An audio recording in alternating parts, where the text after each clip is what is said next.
Je suis Christine Dutrieux, je suis directrice des études à l'IRTS Nouvelle-Aquitaine. Rapidement, l'IRTS Nouvelle-Aquitaine, nous formons à l'ensemble des métiers du travail social, du coup, champ de l'économie sociale et solidaire, d'où l'objet de la conférence à cet instant.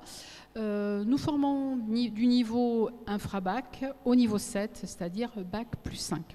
Là, je vais plutôt, donc l'objectif de ma communication, c'est comment engager une reconversion professionnelle vers les métiers de l'encadrement et de la dirigeance dans l'économie sociale et solidaire. Donc, une partie de notre activité à l'IRTS Nouvelle-Aquitaine, mais ce n'est pas l'ensemble de notre activité. Alors, peut-être déjà pour démarrer, je ne sais pas si vous connaissez le secteur de l'économie sociale et solidaire, donc une petite présentation rapide. Déjà, la définition a été donnée par la loi Hamon de 2014 qui nous indique l'objectif de cette loi, de poursuivre un but social autre que le partage des bénéfices, donc ça campe déjà le débat, une lucrativité encadrée, notamment des bénéfices majoritairement consacrés au maintien et au développement de l'activité, et une gouvernance démocratique et participative. Donc là, trois objectifs importants, avec comme enjeu important aussi la notion d'utilité sociale. Donc l'enjeu, c'est de pouvoir éduquer à la citoyenneté et faire participer les bénéficiaires et concourir au développement durable. Un enjeu donc important. Et l'objectif aussi de l'économie sociale et solidaire, c'est l'innovation sociale. C'est-à-dire l'innovation sociale, il s'agit de répondre aux besoins et aux attentes des bénéficiaires et leur proposer des services adaptés. Alors bien évidemment, nous, dans le travail social, on est complètement enclin dans cette question d'utilité et d'innovation sociale. C'est l'objet même de notre secteur. L'économie sociale et solidaire, pour les personnes qui ne connaissent pas, parce que c'est un enjeu aussi important, ça représente, j'ai repris les derniers chiffres, 10,5% de l'emploi total en France et 8,8% des entreprises sont issues de ce secteur. Donc environ 2,4 millions de salariés, composés de structures de coopératives. Je donne un exemple, toutes les coopératives, par exemple, type Biocoop, etc., sont de l'économie sociale et solidaire. Des mutuelles, vous avez différentes mutuelles, hein, la Maïf, par exemple, et je donne cet exemple, mais il y en a d'autres, je ne fais absolument pas de pub pour les uns pour les autres, c'est les premiers exemples qui me viennent en tête. Des fondations, on a des fondations dans le secteur social et médico-social, la fondation, par exemple, des apprentis d'Auteuil, là aussi, c'est une structure de l'économie sociale et solidaire. Et donc le secteur de l'action sociale, vous voyez où je veux en venir, c'est 40,9% de l'activité de l'économie sociale et solidaire. Donc dans le secteur de l'action sociale, s'intéresse à différents types de publics. Les publics personnes en situation de handicap, public personnes âgées, public secteur de l'exclusion et de la grande exclusion, les secteurs aussi de l'aide à domicile, je vais en oublier, je regarde un petit peu, l'aide au travail, on a la protection de l'enfance, voilà, on a différents types de secteurs qui se retrouvent hein, dans les différentes structures de l'économie sociale et solidaire. En ce qui concerne donc l'employabilité, ce qu'on observe à la fois dans le secteur de l'action sociale, mais de l'économie sociale et solidaire, c'est un secteur, entre guillemets, genré, où on retrouve beaucoup de femmes dans ce secteur. 68% de ces salariés sont des femmes, Et on observe, ce qu'on observe nous, notamment sur l'IRTS, sur des formations d'encadrement. S'il y a quelques années, ces postes étaient réservés, où les hommes étaient très dominants, entre guillemets, dans ces professions, ce qui n'est plus le cas. On voit beaucoup maintenant de femmes suivre ces formations et prendre des postes de direction générale. On voit des évolutions sensibles depuis quelques années dans le secteur. Donc pour vous indiquer donc que et en écrasante majorité, donc 68% sont des femmes. Je dirais en bref, on a sur ce secteur, c'est un secteur donc qui a une forte, alors là, je n'ai pas parlé de l'employabilité, mais une forte employabilité aussi dans le secteur. Où l'ensemble, il y a sur beaucoup de postes, tous les postes ne sont pas pourvus, notamment sur des formations, alors pas forcément sur des formations de dirigeants, mais sur des formations de travailleurs sociaux ou de formations d'aide, d'accompagnants éducatifs et sociaux sur les formations infrabac. On a des demandes importantes d'employeurs sur des postes non pourvus dans ces métiers-là.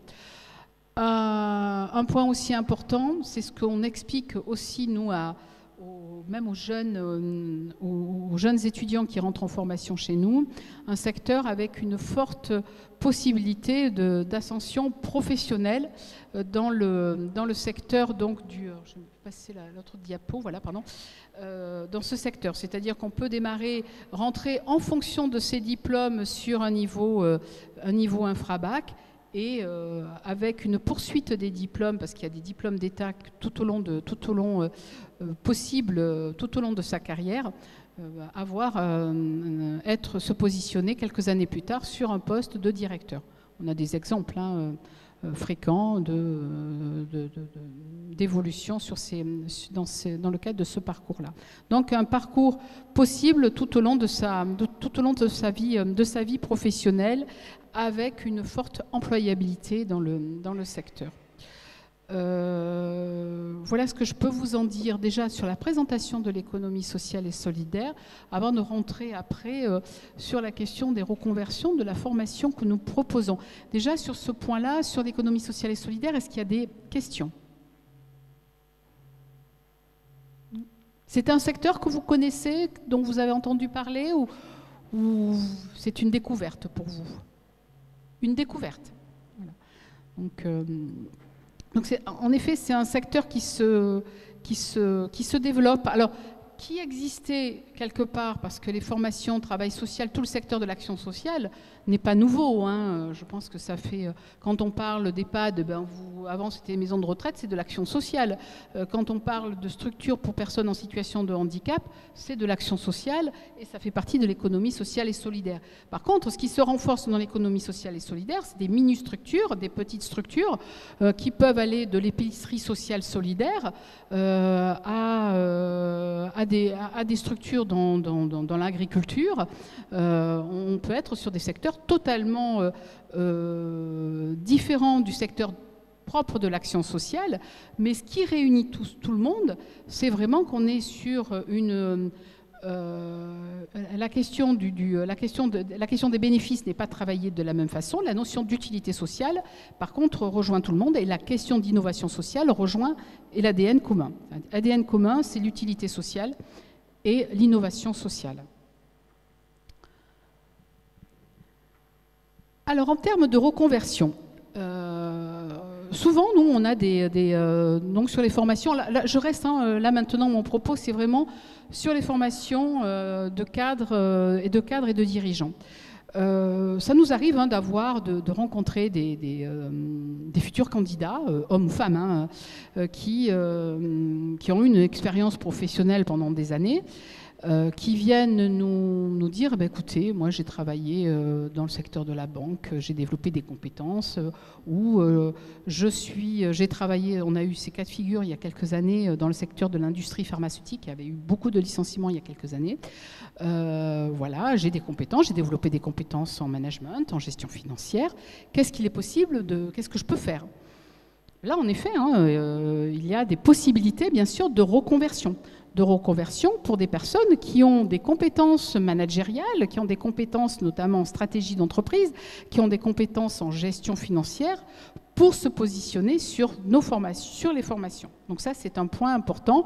Il ne faut pas se dire je n'ai pas de compétences. Si, j'ai des compétences à transférer.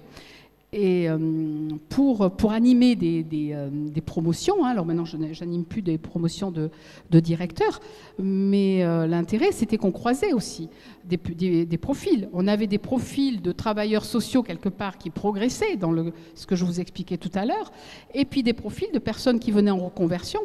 Et l'intérêt, c'est dans les promos, c'est qu'on croise les compétences. Et les compétences, on les retrouve aussi sur le terrain.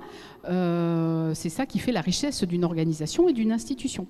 Voilà. Donc, et les uns les autres s'appuyaient sur leurs compétences, parce que ceux qui étaient en reconversion en disant moi je ne connais pas les besoins des publics et qui sont les publics, etc., les politiques publiques, je ne connais pas, mais par contre moi je peux t'aider en gestion financière parce que voilà, je m'y connais un peu quand même, en management je m'y connais un peu, et puis on croise aussi on croise nos compétences dans des travaux de groupe, etc.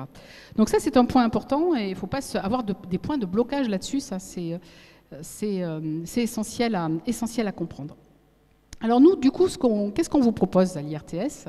Après, il n'y a pas que l'IRTS, mais là, bien sûr, je suis là pour vous parler aussi des reconversions possibles à l'Institut. Alors, on a notre stand qui est alors je ne sais pas dans quelle salle il est, mais dans une des salles.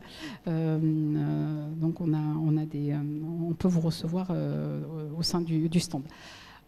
En termes donc sur les formations qui mènent à la dirigeance d'entreprise, médico-sociale, sociale ou de l'économie sociale, on a 3 formations.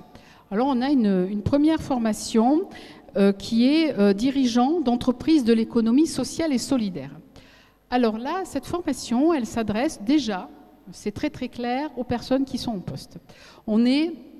Vous pouvez être en poste d'une petite structure de l'économie sociale et solidaire. Je reprends un exemple d'épicerie sociale solidaire. Pas utile, c'est pas nécessaire d'avoir 10 personnes à son actif pour les diriger. Mais il faut être en poste. Pourquoi? Parce que la formation, c'est une formation action. C'est-à-dire qu'on va venir dérouler avec vous votre projet en cours et à travers les différents blocs de compétences, alors donc vous venez valider un niveau 7, il n'est pas nécessaire d'avoir un niveau requis en amont, qui est très très rare. C'est une formation, toutes les formations que je vous présente, elles sont inscrites au RNCP, accessibles au CPF. Voilà, ça c'est toutes les formations que je vais vous présenter maintenant. D'ailleurs, toutes les formations qu'on présente à l'IRTS sont toutes au RNCP, et pas forcément de niveau 7, mais en tout cas, les 3 là que je vous présente, pour l'instant, sont de niveau 7, et au RNCP et CPF. Donc, vous pouvez déjà aussi... donc, vous venez à partir de votre propre projet d'entreprise, dérouler la formation, et on est là pour vous outiller à développer votre employabilité et obtenir, bien évidemment, un niveau 7. Vous pouvez suivre cette formation parce que maintenant, les formations inscrites au RNCP sont toutes en bloc de compétences. Vous pouvez suivre cette formation, il y a 6 blocs, et vous pouvez démarrer par un seul bloc. Vous pouvez la suivre par bloc. Vous pouvez faire la totalité, choisir un bloc, 2 blocs, 3 blocs, en fonction aussi de vos besoins. Alors bien évidemment, vous allez traiter la question de la stratégie d'entreprise, du management d'équipe, la gestion financière, la question du pilotage, la question de l'évaluation, tout ce qui a trait à un poste de dirigeant. Ça, c'est une première formation. Deuxième formation de directeur d'établissement social et médico-social, le CAFDES. Donc là, le CAFDES, c'est une formation pour laquelle on est habilité par l'École des hautes études de la santé publique, le HESP, qui forme concrètement aussi les directeurs d'hôpitaux, les cadres de santé. C'est une école qui est située à Rennes. Et donc, par délégation, nous formons sur les différents territoires en France. Cette formation, aussi inscrites au RNCP, CPF, délivrent un niveau 7. C'est l'exemple que je vous donnais tout à l'heure, où il n'est pas nécessaire d'être issu du social pour y rentrer. Si vous avez des compétences managériales, gestion d'entreprise, stratégie, finance, bienvenue, hein, vous pouvez tout à fait nous rejoindre la formation. Bon, il y a un niveau requis hein, qui est nécessaire, mais les éléments, vous les avez sur notre site à l'IRTS Nouvelle-Aquitaine. Alors là, je n'ai pas mis les éléments, mais c'est donc IRTS Nouvelle-Aquitaine, et on est situé à Talence, derrière Kedge, ou derrière, et devant le lycée hôtelier. On est entre Kedge et le lycée hôtelier à Talence. Et à côté de l'école d'architecture. Je ne sais pas si, voilà, c'est pour vous repérer. Cette formation vous permet en 2 ans d'acquérir un diplôme de directeur d'établissement social, médico-social, et d'exercer dans des structures, donc dans ce type de structures de l'économie sociale et solidaire. Ça vous permet aussi de venir valider un double diplôme qui est le Master Administration des entreprises de l'IAE de Bordeaux. Donc on a double diplomation, c'est une double diplomation que nous portons depuis 2009 avec l'IAE, et donc des cours communs sans passer sans qu'il y ait de complément d'heures à réaliser, mais ça permet donc cette double diplomation. On a aussi une autre formation. Alors là, on est un petit peu décalé, mais toujours un niveau 7. On n'est pas forcément sur les métiers de direction pure, mais encore qu'on a des directeurs qui choisissent cette formation.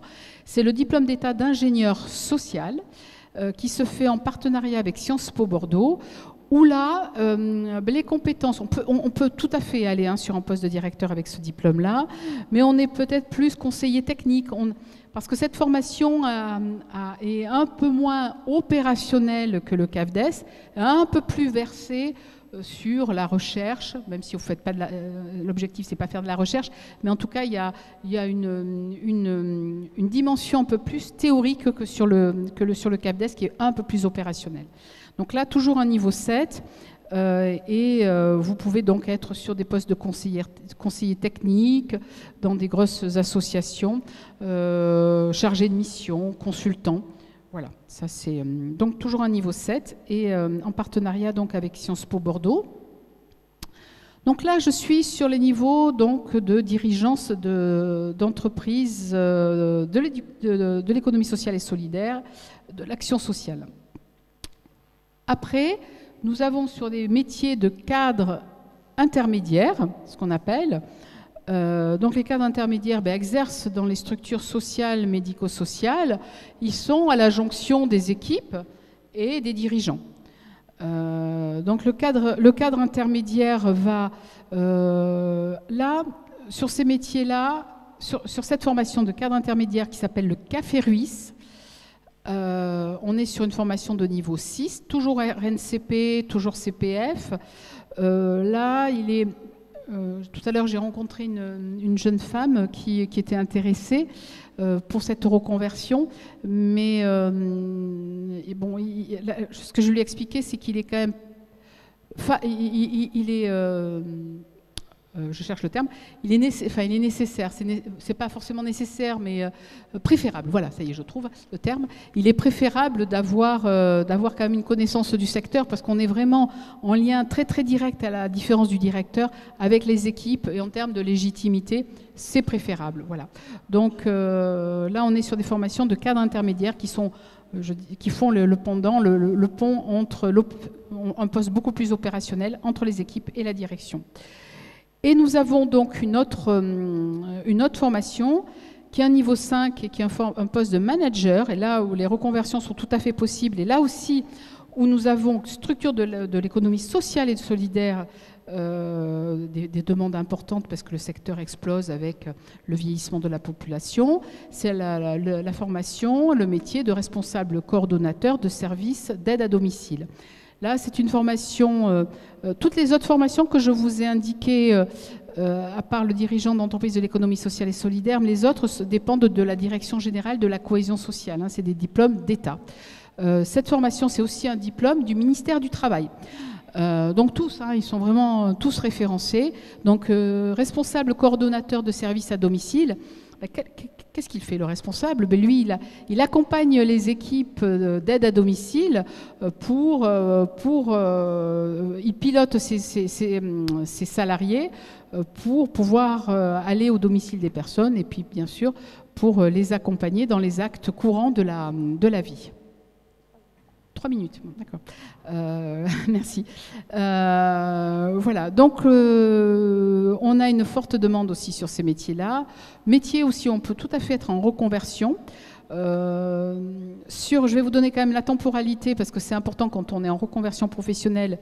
Responsable coordonnateur service à domicile, c'est une formation en 1 an. Toutes les formations peuvent être faites, ne sont pas à temps plein, c'est-à-dire qu'on est sur des temporalités de quelques jours par mois. Par exemple, responsable coordonnateur service d'aide à domicile, on est sur une temporalité de 3 à 4 jours par mois, ce qui vous permet d'exercer une autre activité à côté.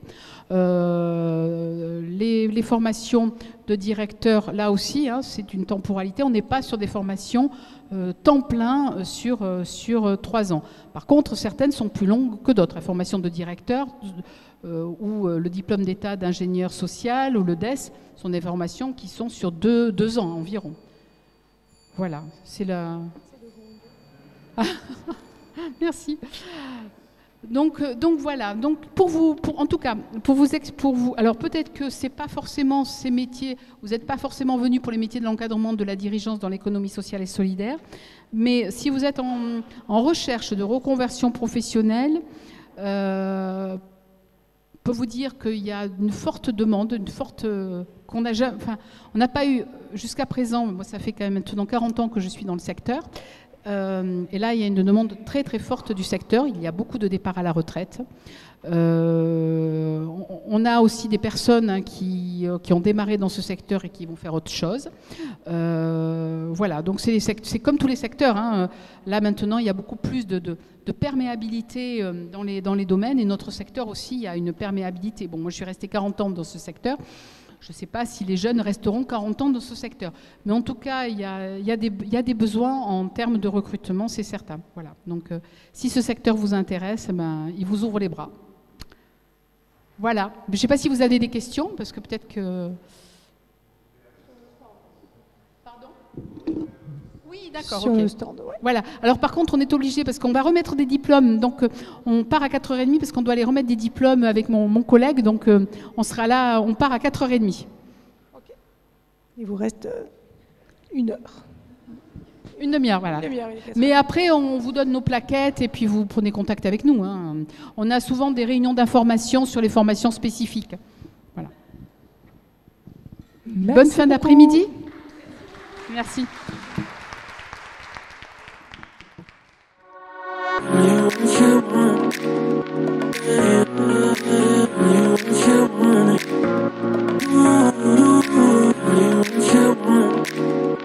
You